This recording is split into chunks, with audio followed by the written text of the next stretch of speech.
Okay, welcome everybody to the first episode of Serpact for 2020. We have a very special lady today, but first let me introduce myself. I'm Dido Grigorov, head of SEO at Serpact. I have almost 17 years in SEO and especially in technical SEO, semantic SEO, content optimization and strategies. And today our special guest is a very, very interesting, very popular in the copywriting field lady, and her name is Kate Toon. She's a writing entrepreneur as well as popular coach, speaker, author, and podcaster. Yes, I know, I'm sure you know it from her podcast called The Recipe for Seo Success and the Clever Copywriting School. And she has helped more than 8,000 small businesses owners grapple the Google beast and write better content. Kate runs Australia's only dedicated annual copywriting conference, COPYCON. She presents at events around the world and runs several hugely successful Facebook groups. Author of the popular business self-help book, Confession of Misfit Entrepreneur. How to succeed in business despite yourself. Kate lives on the central coast of Sydney, where she loves wandering on the beach with her son and CFO, Chief Foreign Office Dog. Hello, Kate. Hello, Dido. Well done for getting through my bio. It's a long one. And I love the way you say recipe for SEO success. It sounds so exotic to me. Yes. Brilliant. And so proud and proud of you, of course, and the audience there. Even ourselves, we were guests of you. But we would like to give you the tribune now and the words and introduce yourself, please, and tell us more information about your background. How did you start with SEO, with copywriting, and why copywriting? Well, I worked for a long time in big advertising agencies like Ogilvy and several other ones as a producer, as a project manager.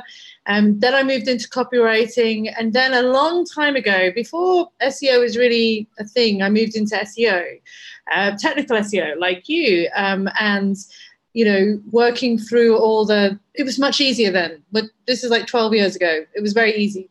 And I guess now, I'm known for copywriting because I come from a copywriting background, but like you, I teach technical SEO, the whole full strategy, holistic SEO, along with social media marketing and content marketing and copywriting, because I don't think you can separate the things. Like you can't do great SEO copywriting without the technical stuff. And the technical stuff is great, but if the copywriting's bad, that's not going to work too. So I now kind of teach all things.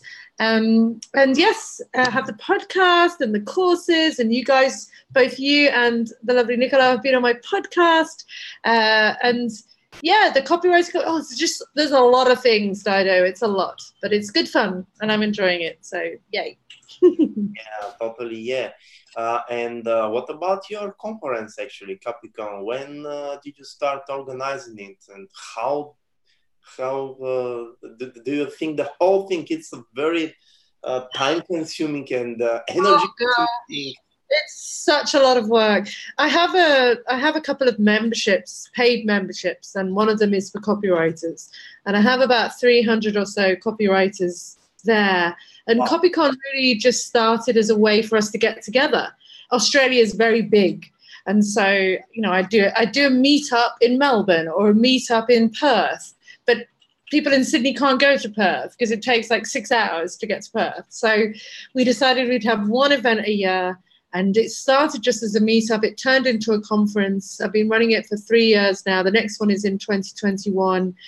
And it's brilliant. Who'd have thought there were that many copywriters? But there are. But as you said, it's a lot of work. Events are very hard, but it's fun, you know, and I'm a big believer that business should make money, give customers what they want, but also be enjoyable for you as the business owner. And I enjoy it very much. What is the format of the conference? Is it more Q&A or more presentational event? We have a day of workshops, what we call a mastermind, which is a smaller group of about 30 people, kind of doing a lot of co-working and getting up close and personal with speakers. And then we have the conference itself, and that's a mix of presentations, panels, Q&A sessions, your average conference. But we like to make it a bit special. So we have masseuses, massage people. We have them come in. This year we're having a hula hoop teacher. Do you know what hula hoop? Do you have hula hoops in Bulgaria? Do you know what a hula hoop is? No. With that hoop, it's like a circular hoop and you wiggle around in it. We're having someone to teach everyone how to hula hoop. We have balloons, we have bean bags. It's a lot of fun. So it's serious business, but it's also a really good opportunity for other copywriters, because like SEO people are often quite introverted. They're quite shy. They work alone. And so it's nice every once a year to get together with other people like you and just let loose and go crazy. Okay, and now tell us a little bit more about the recipe for Seo Success. Actually, this is how we really understood, we heard about you, and that podcast made you really, really, really popular around the world with so many interesting persons there as participators and as your guests, special guests. So how did you come to the idea for that podcast? It's really interesting, actually, and it is not that usual boring podcast with just sharing some information. Listen to us, please, and then go back, go to your bed, and so on. Exactly. Well, the recipe for SEO success started with a course. So I was teaching people SEO in workshops in person. But what I found was when people went home, they just forgot everything. So then I turned it into an online course, which is now, as I said, over 1,000 people have taken the big course, and about nearly 9,000 now have taken the smaller courses. And in honesty, the podcast started because SEO is huge and vast, and you can be an expert in one particular area, but knowing everything about SEO, I think, is very hard. When people call themselves an expert, I never do, because you're always learning. And also, I have all these students who are constantly asking me questions. And I was like, how do I keep myself up on all the latest trends? How do I know everything about SEO? It's impossible. So I thought, why don't I start a podcast and talk to really clever technical SEO people like you, and social media people, and e-commerce SEO experts, and crawlability SEO experts, get all their tips and advice, but also do it in a way that normal humans can understand. So the audience for my podcast is not really other SEO consultants. It's small business people, it's mum and dad businesses, it's shops. I have a lot of SEO consultants listen, but it's trying to make SEO interesting, which is hard, and fun and easy. That's the real challenge. And I, like you, I've listened to a lot of SEO podcasts, and it's just like, no. So I wanted to get cool guests, fun people. I pick my guests very carefully, Dido. I probably get... Thank you. Thank you. So I probably get about 20 requests a week to come on the podcast, but I really want to pick people who care about education and helping people, not just about, showing off and blowing their own trumpet, if that makes sense. Yeah, and I think that one of the main principles of your podcast is actually making the difficult things to sound and to be and to look like more simpler, more interesting, or compelling to the business owners, so they can understand it a little bit easier. Exactly. Okay. Let's get into our main topic for today. It's copywriting. Of course, copywriting. Yeah. So what do you think about the copywriting in the beginning of 2020? How do you think the principles and the trends in copywriting changed over the years up to now? Well, I think for offline media, it hasn't changed. The direct mail and ads and print ads, it's the same tactics that have always worked. For online, I think it's just getting more sophisticated. So with the advent of the BERT algorithm update, Google getting a lot better at understanding, the words in between the words, understanding natural language. That's huge because it means we don't need to be shoving keywords in here and there. We never did, but it makes it a more compelling argument not to. Obviously, we had Hummingbird a while ago, which is all around searcher intent and understanding not just what people are searching for, but why they are searching for it. And so for copywriters, it's just glorious because it means we don't need to write in this weird staccato, artificial way. We can write with quite natural language. I mean, yes, there's still value in using keyword in certain places. People argue against this, but every result I've looked at shows that, yeah, if you use the keyword here and use it there, there is a slight difference. But I think we're just moving away from trying to please Google and just moving towards writing copy that humans want to read. And that's brilliant. That's what it should be, Yeah, and this is actually a brilliant introduction to my next subtopic, copywriting for users in 2020. So let's for a second forget that we have Google. Sorry, Google. Let's forget for a second that we have it. And how would you define the copywriting for users? We don't have search engines. Well, I don't think we can ignore search engines, but I think the human condition is we all have questions and we all want answers. And we need to think about the people. I mean, we're in business, yeah? We want people to buy things from us, to buy our services. And that doesn't always start the same way for every person. So some people know they have a problem, but they don't know there's a solution. Some people have a problem, they know there's a solution, but they're not sure which solution to choose. Some people have realized there are 3 different solutions and they want to compare the 3. And some people love this particular brand and they're going to buy from them no matter what. So one important part of copywriting is to understand where your customers are on that journey. It's the funnel, yeah? Top of funnel, middle of funnel, bottom of funnel. And the messages we give to people at those different levels have to be different. So people who have a problem, like, why isn't my website showing up on Google? They don't know that they need a course or an SEO expert or, a tool. They just need to understand what their problem means. Those people who go, I need to hire an SEO consultant, their approach is going to be different. They're going to be typing different things into the search engines. They want different information. Those people who want to compare, you guys with another fabulous Bulgarian SEO company, I don't think there is one, are going to go, well, what makes these guys better than these guys? I want proof. I want testimonials. I want pricing. And those people who already know, like, and trust you, they don't need much from a copywriting point of view to push them to the point of purchase. They just need to understand what they're going to get.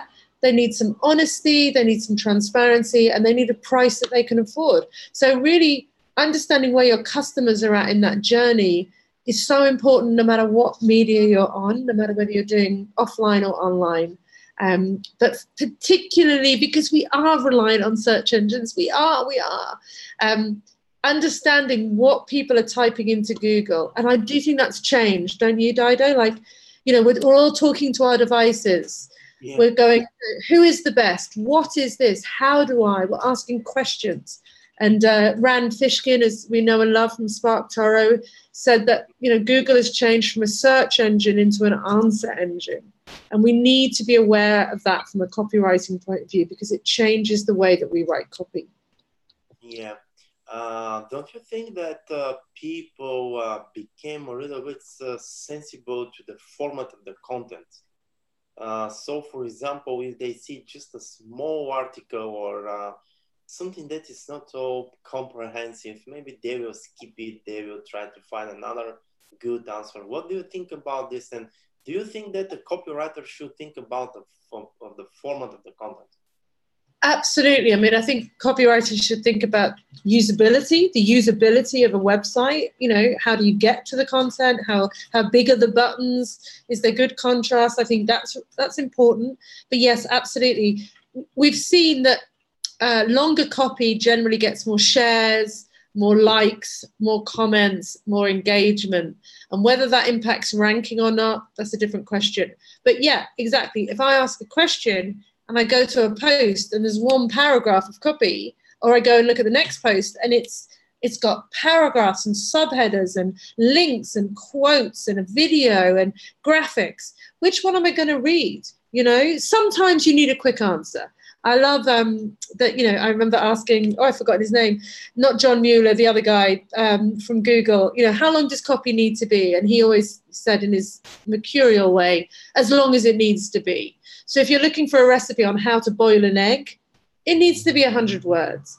But if you're looking for an answer on a complex question about a difficult issue, it needs to be long enough that you can explain it fully, provide proof, show your authority, show your expertise, and also give Google all that rich content to rank, so that one piece of content can rank for hundreds of different keywords, and even keywords you haven't used, synonyms and other phrases. So yes, I am a fan of longer content, but I'm not a fan of overwriting.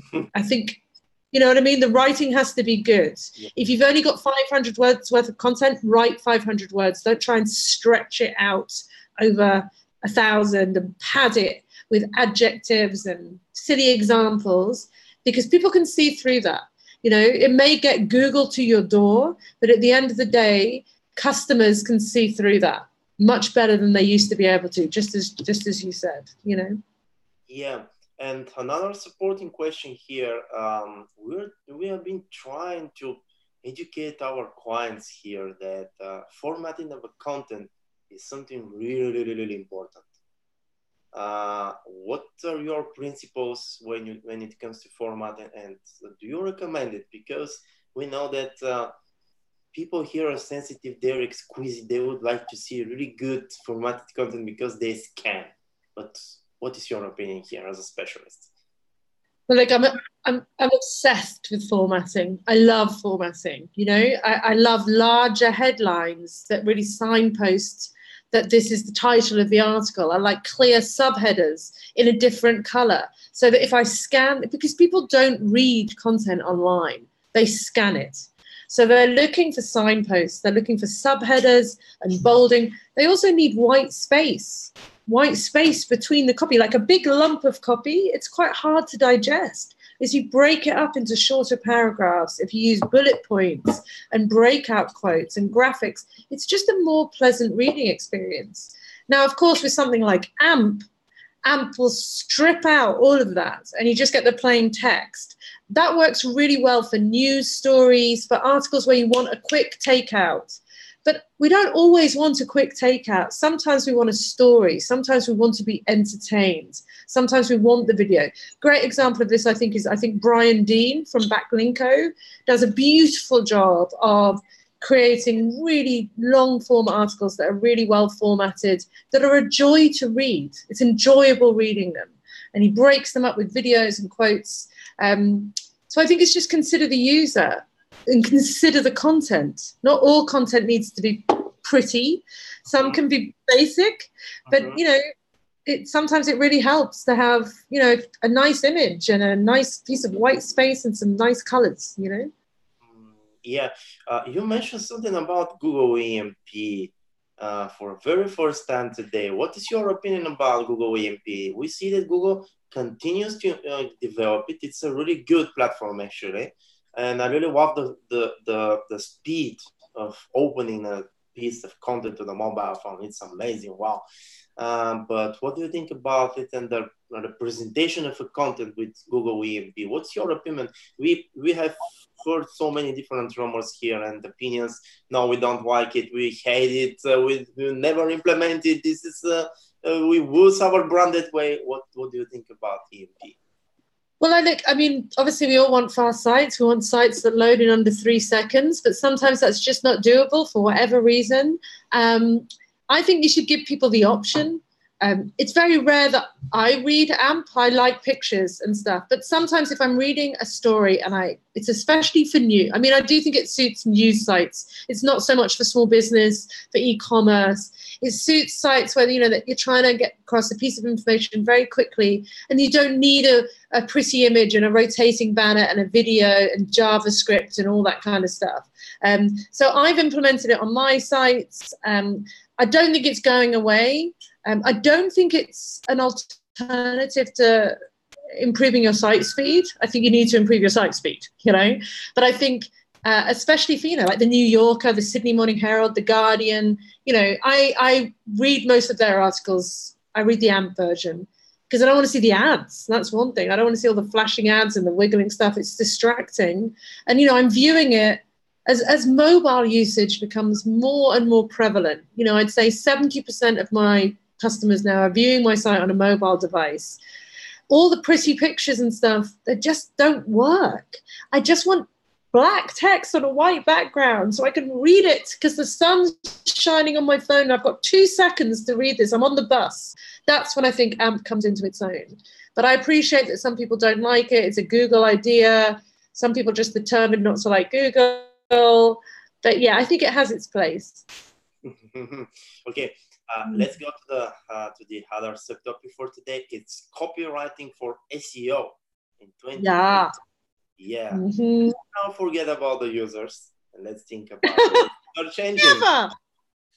Yeah, I know. But let's think about how to please Google Gods, how you said it. And I remember you asked me for tools, how I make my keyword research, what principles I implement there. So what are the favorite tools of Kate Toon for copywriting for SEO?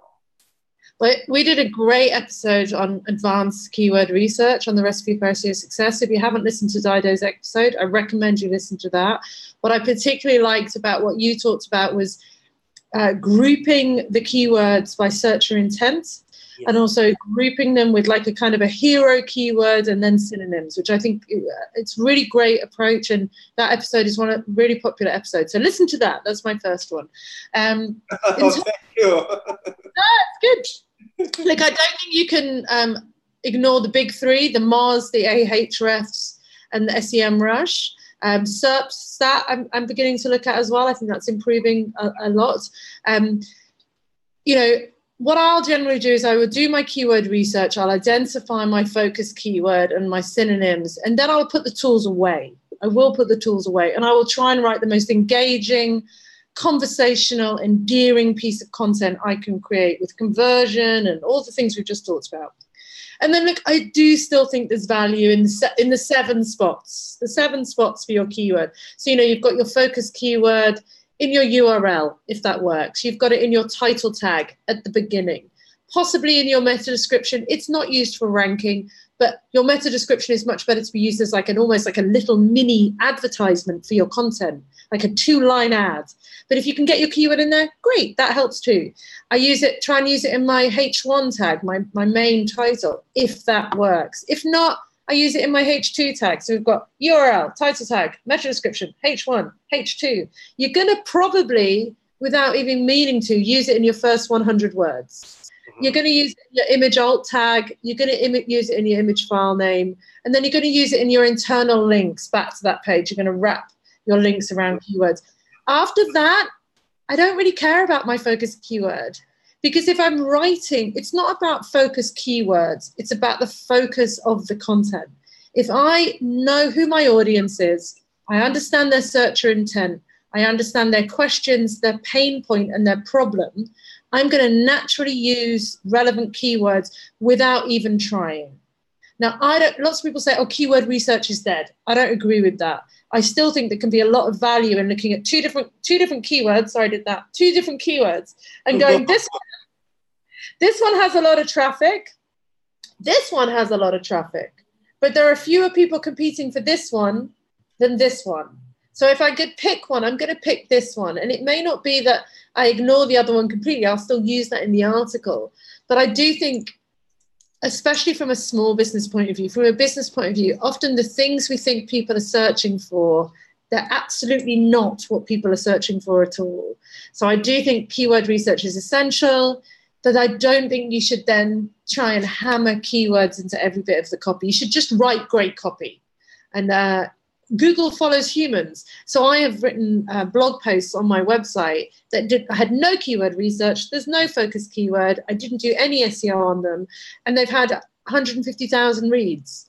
Not because it was SEO optimized, but because it was a great read. It went viral, a bit of social media. And then Google does start to rank it because the people are loving it.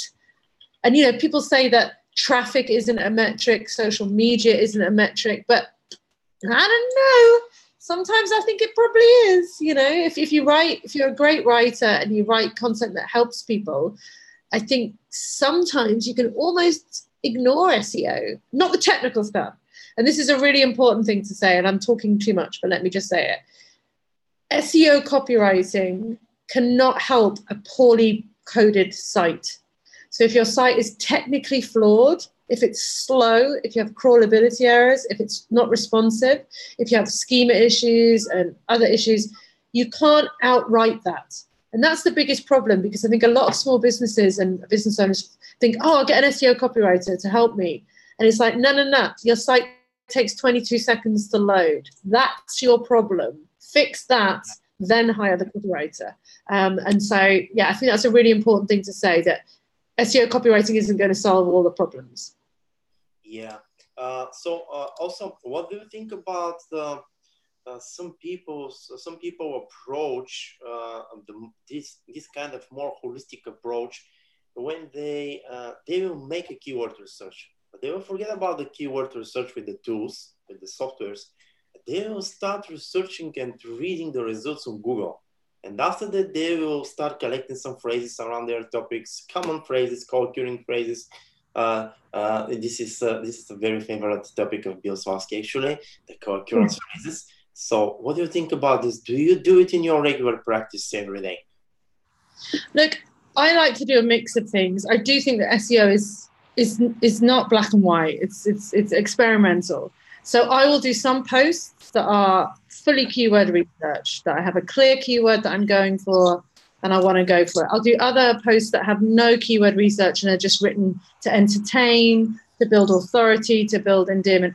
But I do think, you know, I love the tools, but there is nothing like, you know, going incognito, typing in some phrases and going down the rabbit hole, especially now with featured snippets and featured answers and FAQ schema, seeing the questions that people are asking and looking at the result that Google has chosen. Because often, like, you see a question that someone's asked, and Google has ranked a piece of content for it. You look at the piece of content and it's rubbish. But the point is that it's all Google has. So that is then a challenge for you to write something better, to improve on it, to give a better answer. You know, often I click through on those questions and I'm like, this doesn't even answer the question, but it's all that Google has right now.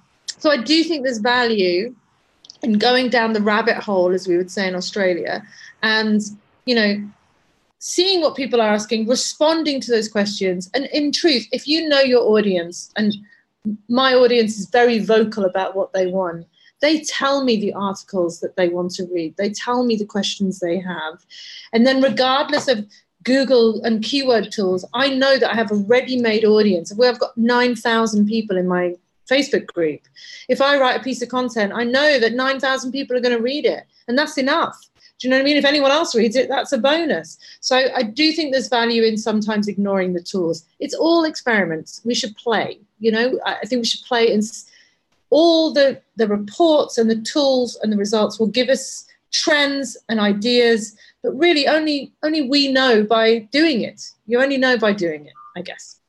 Yeah. Okay, so when Google fully rolled out the BERT algorithm, many people started rumoring on Twitter. Of course, this is where the rumors are. I love Twitter. Yeah, so they started talking about more conversational search, way more conversational search compared to the previous years. So do you think that we have to implement, for example, more questions into our headings and subheadings? or maybe we have to implement them right into the copy of these subtopics after the subheadings. What do you think about that? Well, I think the good writers, the people who understand SEO from a more holistic point of view, have been doing this for years, and it didn't take the BERT algorithm update for us to change the way we were writing.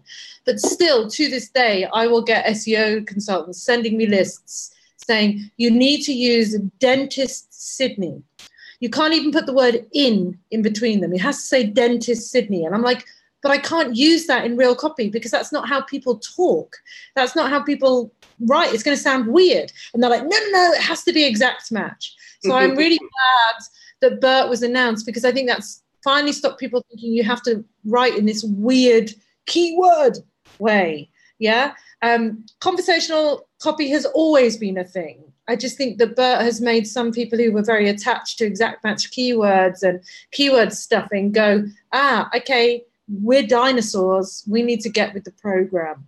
But the main thing I think is that if you write for your audience and you consider their problems and issues, none of these algorithm updates have any impact on you anyway. You know, like obviously things like HTTPS did and mobile first did, but things like copywriting and EAT and BERT and Hummingbird, they're subtle. It's subtle changes, you know, and loads of people started bringing out checklists of how to write for BERT.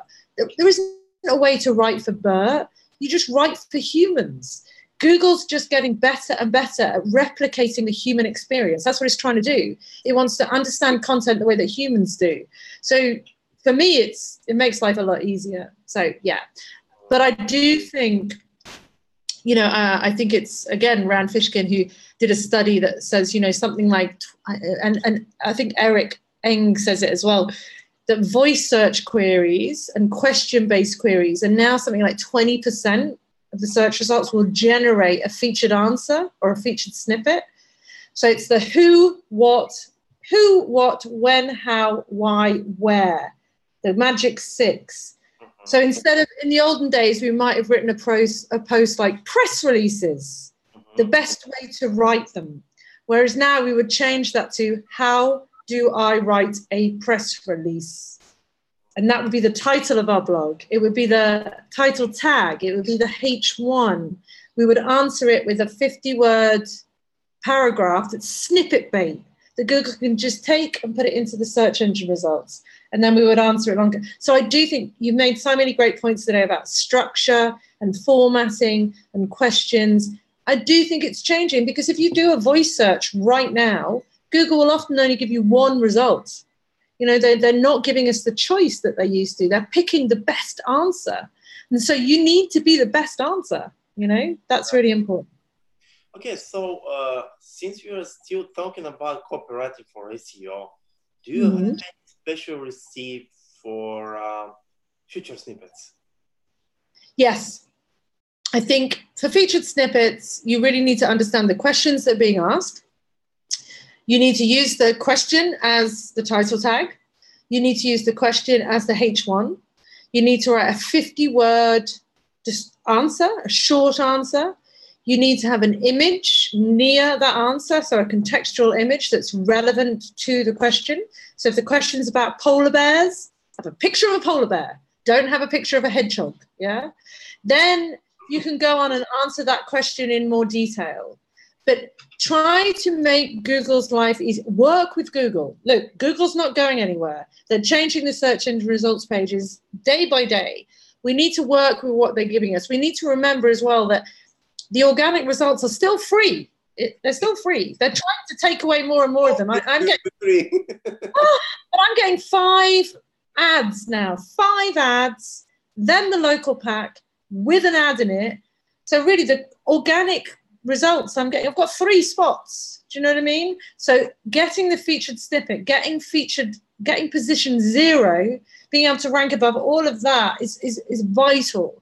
So yeah, I think title tag, H1, 50-word snippet, and then a good quality article with, you know, well-researched facts and figures and links to authoritative sites. I think EAT is huge, expertise, authority, or trust. So if you're writing an article about something medical, it can't be written by Bob Jones. It needs to be written by Simon Matthews, PhD, head of medical at the University of Bulgaria, and he has these credentials.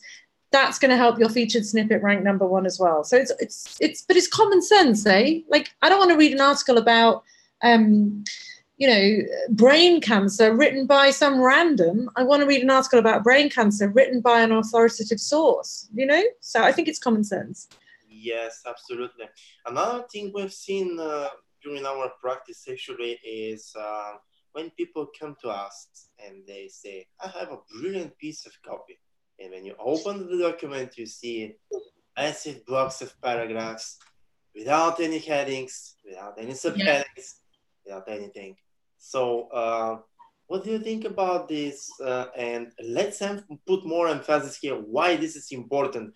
What is the quality paragraph for you? How would you define the quality paragraph and a good subheading? I think you've got to remember that you've usually got about 20 seconds. 20 seconds, someone's going to scan the article and leave. Yeah?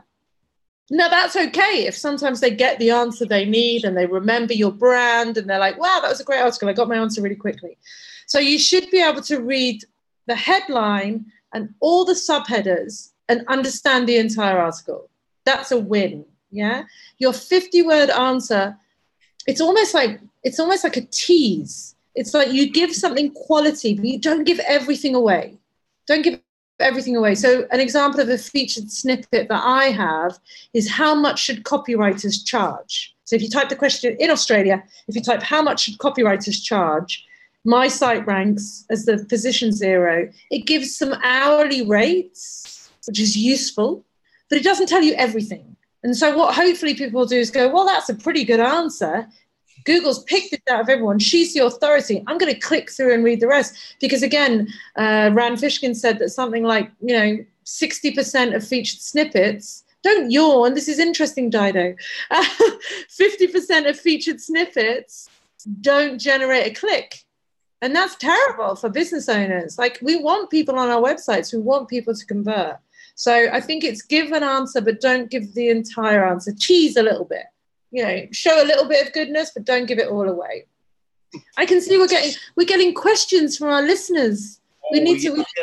Yes, we will jump into them in seconds, but before jumping that, okay.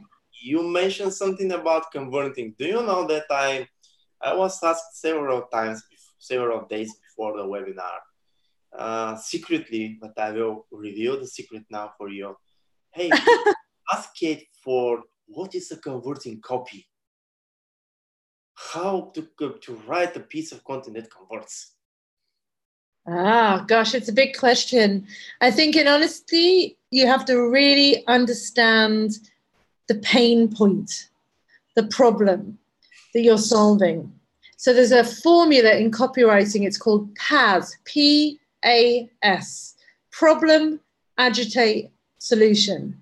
So when someone hits your sales page or your landing page, you tell them what their problem is. So a classic example is, do you have itchy feet?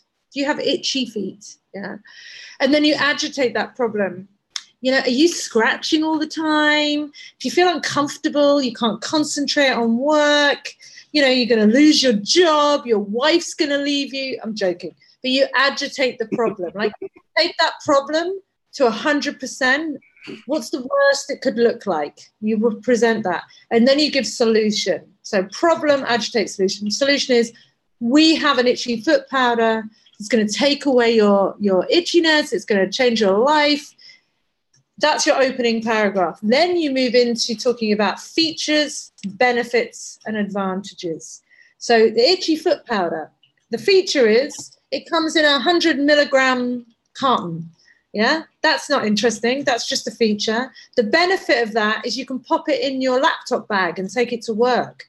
The advantage of that is that no one will know that you're using itchy feet powder at work because it's so small and discreet. Yeah. So often people focus on the feature. They tell you how big something is or how small it is or what noise it makes, but they don't focus on the benefit and they don't really focus on the advantage. By the time someone hits your sales page, they want to buy. Believe me, they want to buy. They are looking for permission to buy. They're looking for proof and purpose and trust. So when someone comes to buy my SEO course, they already know they've got the problem. They know they need to fix it. They are now looking for me to tell them what it does, tell them why that's good, and tell them how it's going to change their life. I'm not selling an SEO course. I'm selling more money. I'm saying that you're going to get to the top of Google, you're going to get more relevant traffic, you're going to get more conversions, you're going to get more money, and that means you won't have to work so hard and you're going to have a happier life. I'm selling not an SEO course, I'm selling happy life. And I think that's the disconnect that a lot of people have. You have to make people see the potential, the vision, the end result. Does that make sense? Yeah, absolutely. And we have also talked to so many people here locally when it comes to copywriting, and some people they like to follow the principle of I will add more photos here, or I will add more compared to the text copy, or I will add more videos. Do you think we have to follow a balance between the copy and the images and the videos, or it's all about the context? What do you think about that? Well, look, for years and years, people managed to sell things with words alone and no pictures. I don't think that's the case anymore. I do think video is very compelling, but at the end of the day, video is still writing. It's still copy. Someone writes that script, and most people watch the video with the sound turned off. So most people are reading the subtitles. So it's still about writing. Images have always been great. They're pretty. They augment the experience, especially if you're buying a physical. If it's e-commerce, you want to feel like you've seen the thing, touched the thing. You need to know how big it is. I can't go to the shop and touch it, so make me feel like I have. But generally, even though we don't think we are, we do read the words. The words are everything. We're one of the few species on this planet that can communicate with language. It's important. Visual cues are all very well and good. But I do think, a lot of people say that communication is, 10% you and your physical behavior and 90% physical behavior and 10% what you say. So if you can incorporate video has been very big for me in terms of, words are great. You can get my tone of voice. You can get my sense of humor. But seeing someone's face, connecting with them, looking them in their eyes, people want to buy from people. Yes. So if you can make a video, if you can show yourself, if you're not hideously ugly and horribly boring, then try and use videos to sell your products as well, because it really obviously helps.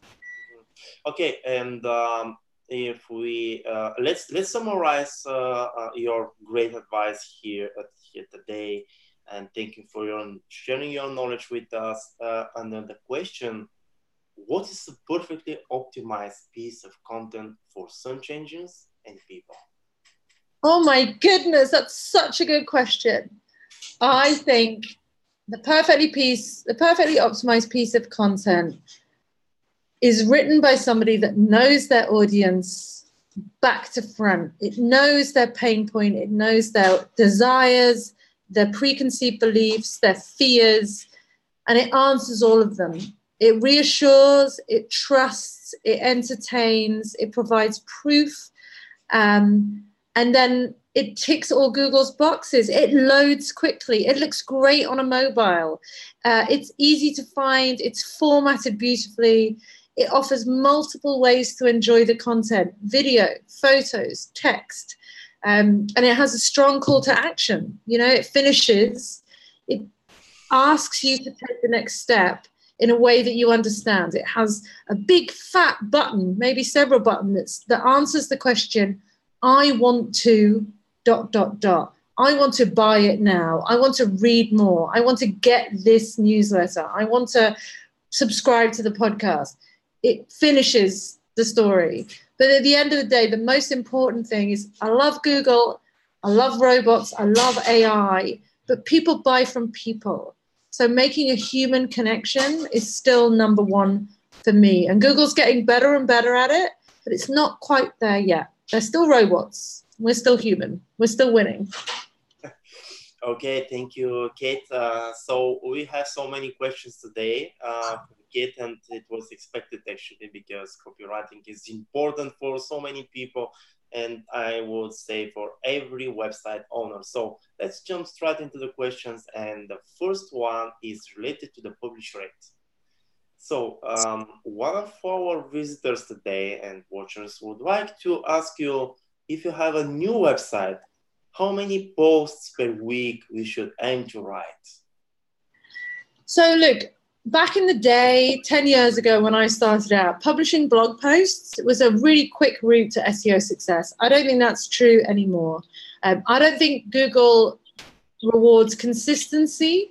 I don't think it rewards regularity. I think it rewards the best content. So it looks at how great the content is. So if you can write, 1,500 word blog post that's well written, succinct, and fabulous, and you can do that every day, sure, do that. Be Neil Patel. Pump out content every day. Most small businesses can't do that. And I would rather you did one great post a month than 4 short 300-word pointless posts. They say that something like a new blog is published every 200th of a second. You know, there were 4 billion blog posts posted last year. Oh. Why is someone going to read yours? So, maybe blogging is not the answer. Maybe what you do is you go out and you try and build a brand on social media so that people stop searching for what you do and they start searching for who you are. So I would say, look, if you're a brand new site, you need to get about 20 to 30 blog posts on your site pretty quickly, just to show you know what you're talking about, just to show you've got skin in the game and you're an authority. After that, I'm not that bothered about regularity. I'm bothered about quality over quantity. And also think about maybe publishing blogs on other people's sites. So you take their audience and make them your own. Guest posting, yeah, people debate whether it's good for backlinks, but what it is great for is building authority, building expertise, and building trust. So maybe if I was to say a new business, get some fast blogs on there, and then from then on, for every 1 blog you post on your own site, post 2 on someone else's. That's what I'd say. Yeah. Okay. The second question is, what do you recommend to achieve? What would you recommend us to achieve high level of expertise in our content? To be written by the copywriter, someone from the business, or both? Actually, this question and your answer here will be really, really valuable again, even for us, because we are kind of fighting with the clients here. No, we will write this. You don't have enough expertise, but at the same time, we will explain to the client, but you don't have the expertise about Google. Yes. So the way that I approach it, and believe me, I've worked with every different type of industry. I've worked with doctors, I've worked with, tradies, and I've worked with builders and teachers and you name it, big brands, small brands. A copywriter is very good at getting the level of expertise they need out of the client, asking the right questions, getting the data, and then turning it into content. So yes, if you're a subject matter expert and you know a lot about your topic, by all means, write a bulleted list of things you want to say in the article. Like, these are the points I want to make. Here are the facts that I need to get across. Here is some jargon and vocabulary from my industry. Then hand it over to the experts and let them turn that into something well written for Google, for humans. So, for example, if you're a WordPress developer, you may know everything about a particular plugin and why it's great and what it works, but you maybe have awful grammar.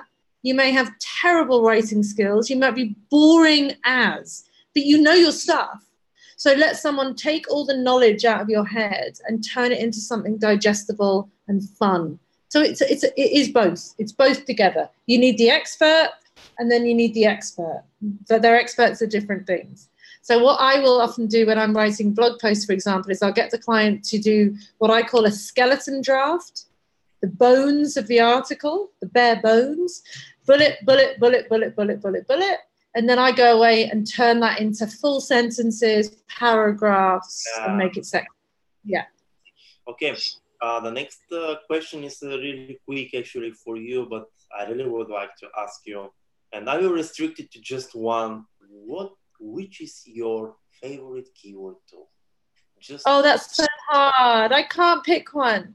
Look, I'm not going to pick SEMrush or Ahref or any of those. My favorite for long tail question-based keywords is Answer the Public. You heard of answerthepublic.com? So you put in your topic and it will give you all the questions that have been asked. But you know what my favorite keyword research tool is, Dido? It's Google.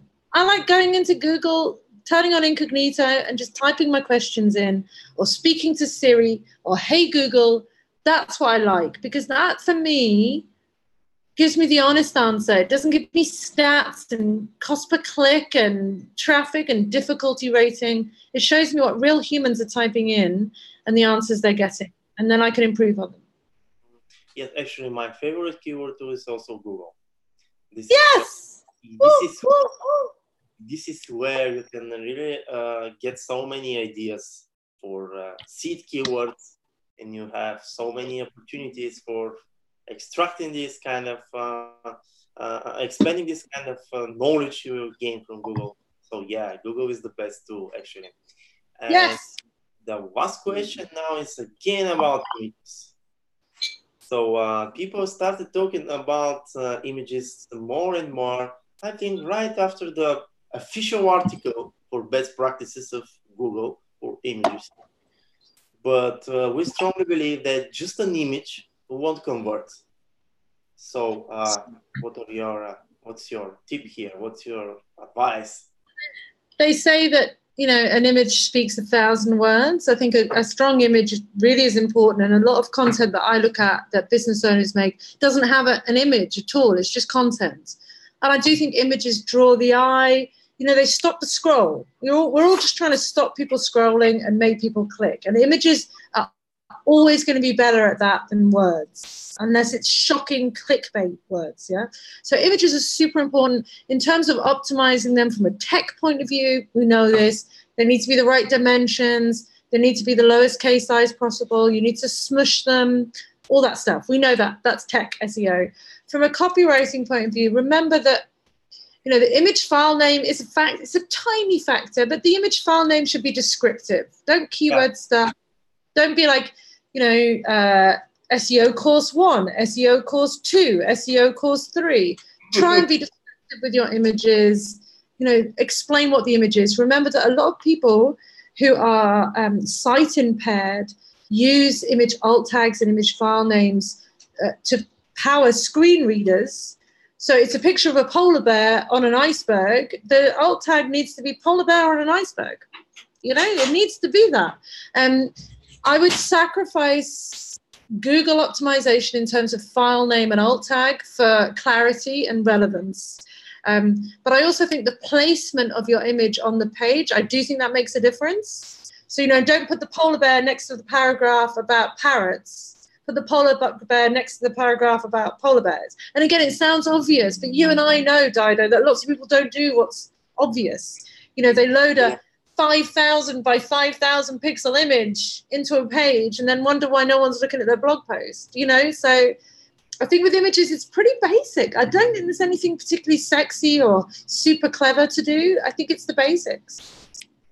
And one small related question I will cite just for a second, Shakespeare. To have a caption or not to have a caption? I find captions ugly. So I think they compromise the visual of the page. And I think you can have I'd rather have a subheader than a caption. That's me. I just think they look ugly. I don't think they look great. Don't you think that the caption is kind of a little bit scary for some people, because they will say, oh, but it's totally visible. Why should I put the caption? And what you write there actually? I think for the caption, it's more captions. I think were invented or used more when you're using news articles and you're using a photographer's photograph and you have to credit it. So they're great for crediting. And of course, we should always either buy images or credit images that have Creative Commons license. Do not be screen grabbing images off the Google. I've seen a few businesses go under by being sued by image owners. So I think captions are useful to say where you found the image, if you have the rights for it, things like that. But I don't think they're a huge SEO factor. And even if they are, it's not a great user experience. I'd lose that little bit of SEO sprinkle to have a nicer looking, more usable page. It's all compromise. Yeah. Okay, and our last question today. Sorry, we have so many, but the time is restricted. But you can also find Kate on Facebook. You can find on the site for SEO Success and so on. Maybe you can go to COPYCON. Yes, come to Australia. Yeah. Okay, and the last question is, what about voice search? Do you think that voice search will change the copywriting principles and approaches, maybe strategies for writing? I mean, I think we've touched on it. I think voice search is very much linked to featured snippets and featured answers. They're very similar, and they often get confused. I think what voice search does is we've stopped saying things like, where pizza parlor, Bulgaria, good. You know, that's how we used to search. We just put weird words into Google. Whereas now we talk to Google like it's a human. That's why BERT is important, because we'll say, hey Siri, hey Google, where's the best pizza parlor in Bulgaria? Or where's the best pizza parlor in Sydney? And then Google will give us an answer. And often it will only give us one or two. So I guess the voice search makes SEO just 10 times harder. You need to be 10 times more relevant. Your technical SEO needs to be on point. You need to have authority and backlinks. Your content needs to be engaging. Your site needs to load fast. It needs to look amazing. You need to answer questions quickly. It's voice search. Just it's gonna separate the slow goes from the amazing people. It's going to really show up who is good at doing this stuff. Not just SEO, but website design, copywriting, usability, because often Google will only give you one answer. So how do you be that one answer? You just have to really, really know the questions that are going to be asked and answer them and have an amazing site behind that as well. So it brings together all our disciplines: tech SEO, backlinks, keyword research, copywriting. It's hard, man. It's really, really hard. Yeah, you're absolutely right. So at the end of our webinars, we usually have a fun part, and it's an image you have to put an alt tag. So you have a link here. You can open it, and I would like to ask our moderators to show the image to the audience. Oh, cool! It's me. Hello. There we go.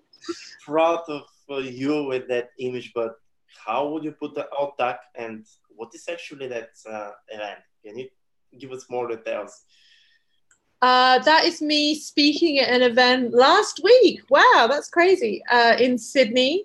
So if I was using that on my website, I would probably go with I'd go with Kate Toon speaker, so that anyone who is looking for me to speak, or I'd maybe talk, rather than talking about who I am, I'd talk about what I was speaking about. So speaker for that event was about female entrepreneurs. So I'd maybe do female entrepreneur speaker or something like that, and then hope that would show up in the results. But you know what? More importantly than Google, I would just share the crap out of that on Instagram, Facebook, LinkedIn, Twitter, everywhere, Pinterest. I'd just share that photo. I'd get that ranking in Google. I'd get people seeing it, because even if Google never finds it on social media, what does that say? It says, hey, look, there's Kate presenting with 2 other people.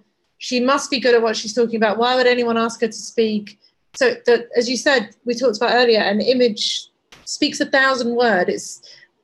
Forget the alt tag, forget the file name. That image is powerful because it tells a story. It says what I'm doing, where I'm at, and that people want to sit in an audience and pay to hear me talk about stuff, you know?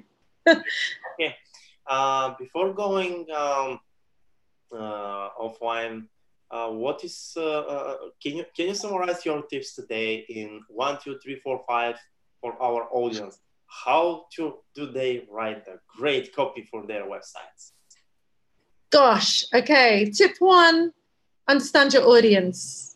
Tip 2, understand the questions that they're asking and the pain points that they have. Tip 3, Acknowledge that great writing cannot cover up bad technical SEO. You need to fix that first. Tip 4, sometimes forget the tools and just go to Google and play and see what's happening. Tip 5, format your copy, make it easy to read and enjoyable. Tip 6, give people multiple ways to consume your copy, video, images, downloadables, clips, content. Tip 7, experiment. I think that's going to be my final tip. Experiment and, you know, play around. Have some content that answers questions. Have some content that's list posts. Have some content that's conversion focused. There is no one size fits all, because humans aren't one size fits all. And Google is just trying to replicate human behavior. And human behavior is pretty strange. So be strange. I guess that's my final. Hashtag be strange. There we go. Okay. Thank you for your valuable knowledge today, Kate. You shared some really great tips and tricks for us. I would say that this is our most comprehensive webinar when it comes to copywriting. It's really great today. Thank you everybody for being with us today again, and thank you to our team for the great work behind the curtains during the webinar. We will be expecting the next month too, and very soon we will announce our next guest. I would like to say thanks to our sponsor, Serpact, and meanwhile, don't forget to follow us on YouTube. Don't forget to follow Kate also, and to watch and to listen to her podcast, especially for SEO. If you have the chance, go to COPYCON. You will really learn a lot there, especially when it comes to writing the great copy, writing the good piece of content for your website, maybe the good structure of the website. And of course, you will find a lot of useful and useful knowledge and information on our YouTube channel and the channels of Kate Toon too. Thank you so much, Kate, again for being with us and for sharing your amazing knowledge. We will invite you as a guest definitely again. So thank you. I love you guys. I love your work. Thanks for these webinars. I think they're brilliant. So thanks very much, guys. Bye. Thank you. Bye bye. See you.